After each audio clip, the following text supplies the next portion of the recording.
We have new Wimbledon Champions. Buckley Park hosts some Bocce Ball, and the fast-paced action of the ultimate Frisbee hits Durango. All this and more in this week's edition of Inside Durango Sports. You're watching Inside Durango TV Sports with Jordan Alexander, your source for information about sporting events in Southwest Colorado. Wimbledon is over. The 2 weeks of tennis's most prestigious tournament ended on Sunday, and my word, it was another year of exciting tennis on the grass lawns of the All England Tennis Club. Novak Djokovic hung on in the nail-biting men's single final to defeat Roger Federer in a 5-set thriller. Federer drew first blood to take the set through a tie-break 9-7. The second set saw the relentless Djokovic even things out with a 6-4 set. The third set again had to be settled by a tie-break, which Djokovic controlled 7-4. Federer answered all the questions in the fourth to tie the match, 2 sets each. At this point, both men had already endured over 3 hours of play, and it was Novak Djokovic who proved the fitter. The Serbian earned the title of men's single champion with a 6-4 final set. Federer's serve was on point. He scored 29 aces to Djokovic's 13, but it was the champion's return game that led him to victory. The women's final was much more straightforward. Czech Republic player Petra Kvitova faced off against the 6th seed, Canadian Eugenie Bouchard. Kvitova came out guns blazing in the first of the 3 sets to take the set 6-3. And that early set loss knocked out any wind Bouchard had left in her sails, as she couldn't win a single game in the second set. In all respect, the final was most likely Kvitova's easiest game of the tournament. 2 sets, 55 minutes, $3 million richer. Not a bad day's work. The mixed doubles was over in under an hour. Nina Zimonjic and Samantha Stoza overpowered Max Marini and Ho Qingchan 6-4, 6-2 to be crowned Wimbledon champions. What exactly is Bocce Ball? Well, the Durango Rec Centre invites you to find out on Wednesday evenings at Buckley Park. The bocce courts are free to play and bring the family-friendly sport to our quaint mountain town. Bocce Ball originated in primal form from the Roman Empire.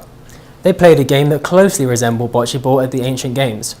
For the modern version of the sport, we can thank the Italians, as they developed bocce into the game we play today. Fun fact, the word bocce translates from Italian as the plural word for bowl. Bocce ball is played on a 90-foot long and on average a 10-foot wide court. The game begins when one team of either individuals or partners throws a small white ball called the jack onto the court.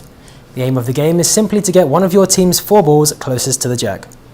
The team who gets the closest earns points based on how many balls they got closer to the jack than their opponent's closest ball. Teams can throw their ball in the air or bocce them along the ground to get the closest, and attacking the opponent's closest effort is very much encouraged. Bocce Ball commences 5:30 to 7:30 every Wednesday through August 13th. For more information on Bocce Ball, contact the Rec Centre on 970-375-7300.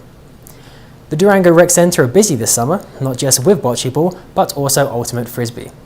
Down at Riverview Sports Complex, Joel Krause, the recreation assistant at the Rec Centre, organises a weekly Ultimate Frisbee game ran through the membership program. Krause told Inside Durango Sports that the sessions are fast-paced games with exciting Frisbee throws, which all makes for not just great games, but great spectating. Ultimate Frisbee comprises of 2 teams of 7 each, with the goal to catch the Frisbee in the other team's end zone. The sport is similar to football in that respect, but once the Frisbee is held, you can't move. Think Swedish handball with a Frisbee. If the disc hits the ground or is intercepted by the other team, the opposition gains possession through a turnover. Defense-wise, the defenders play a very close man-to-man tactic with the hope that the close press will deter the opposition from passing to that player. Therefore, as you can imagine, this isn't a sport for the faint-hearted. There is a lot of running. Ultimate, as it's more commonly known, is classified as a non-contact game, and any contact is punished as a foul. But the foul isn't judged by a referee. No, the players are the referees themselves, even up to the World Championship level. So fair play is the name of the game, but really it's called Ultimate Frisbee. To get involved, contact the Rec Centre and sign up to play on Tuesday and Thursday evenings, 6:30 till sundown. Fort Lewis College women's basketball standout Ashley Kutcher has been nominated for NCAA Woman of the Year 2014. The guard from Provo, Utah finished her collegiate career with the Skyhawks at the culmination of the 2013-2014 season. Kutcher was chosen as the Rocky Mountain Athletic Conference nominee for the NCAA Woman of the Year. The Woman of the Year award honors students, athletes, graduates who excel both on the field or court of play and in the classroom. Kutcher graduated with a 3.95 grade point average in psychology. The nomination process starts with each school's selection of 2 possible candidates. These names are sent to the athletic conference's headquarters, where they select just 1 athlete to represent the entire conference. To be selected as the Rocky Mountain Conference is a huge achievement for Kutcher and for Fort Lewis College athletics. The RMAC comprises of 14 institutions and 13 sports. Kutcher's other accomplishments include the RMAC Academic Player of the Year, the FRC Troy Bledsoe Female Scholar Athletic of the Year, and the RMAC Honor Scholar Athlete. The NCAA Selection Committee will select the top 10 nominees from each of the 3 divisions in early September.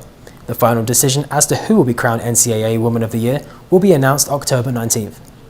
Congratulations to Ashley Kutcher, and stay with Inside Durango Sports for the results of the Woman of the Year award. Each week, Inside Durango Sports brings you the School of Skills segment, where you can learn a new skill, try a different technique, or simply enjoy a wonderful sporting tutorial courtesy of Durango's finest. This week, we are honoured to bring you the Hillcrest Golf Course's Class A PGA golf professional, John Vickers, for some good old-fashioned putting.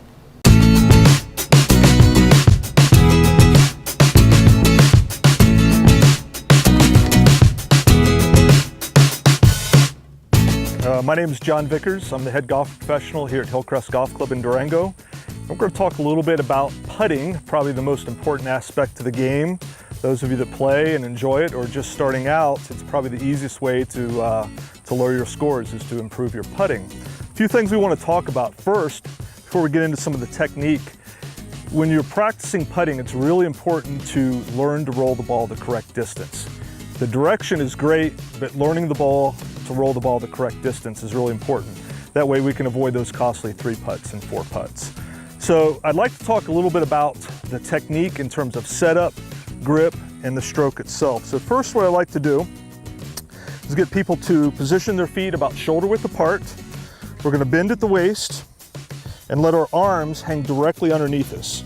I really like this because when we bend over too much and where elbows are starting to stick out, our wrist angles become too sharp, we get too many moving parts in our putting stroke. We want to really be very quiet, very smooth, and as few moving parts in our putting stroke as possible. Feet shoulder width apart, bend at the waist, let my arms hang directly underneath me.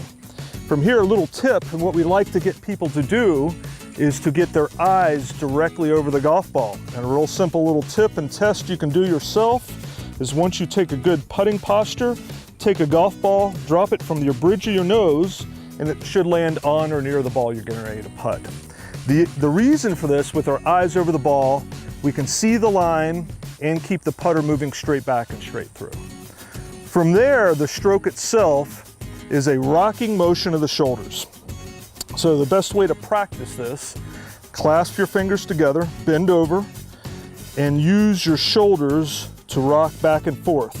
There should be no movement with your hands and arms, elbows, only rocking of the shoulders. Second point with putting and the stroke is we want to make sure for us right-handed players that our left wrist angle never changes.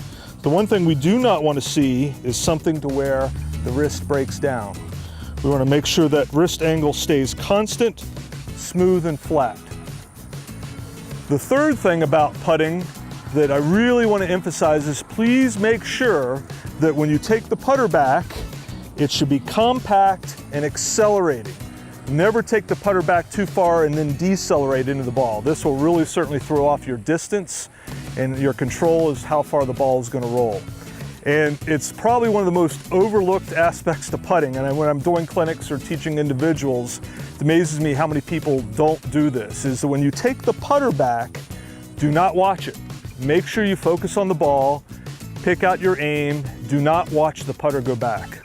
Focus on the golf ball, accelerate through, and the key here is to get the ball rolling as quickly as we can on the line that you've chosen. So again, this is John Vickers. I'm the golf professional at Hillcrest. I hope you've enjoyed the putting tips. Hopefully they'll lower your scores and you'll enjoy your golf game a little more, and come out and see us here at Hillcrest real soon. Back to you, Jordan. Thank you, John Vickers. Hopefully that will help me bring my handicap down. Right now it's woeful. And that's it for another edition of Inside Durango Sports. I hope you enjoyed it. I certainly did. Join me again next week for much more sports action from around the greater Durango area. I'm Jordan Alexander for Inside Durango Sports. See you next time. Thanks for watching Inside Durango TV Sports. Tune in every Thursday for more sports headlines.